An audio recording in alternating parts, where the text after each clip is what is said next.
May good news ako sa lahat ng mga late na turnover ng condominium.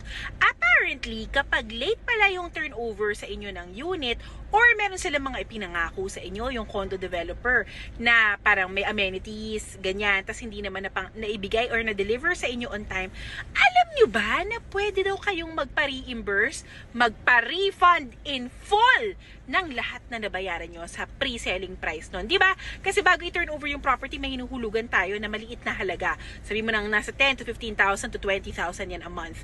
Tapos mag-iiba yan upon turnover, right?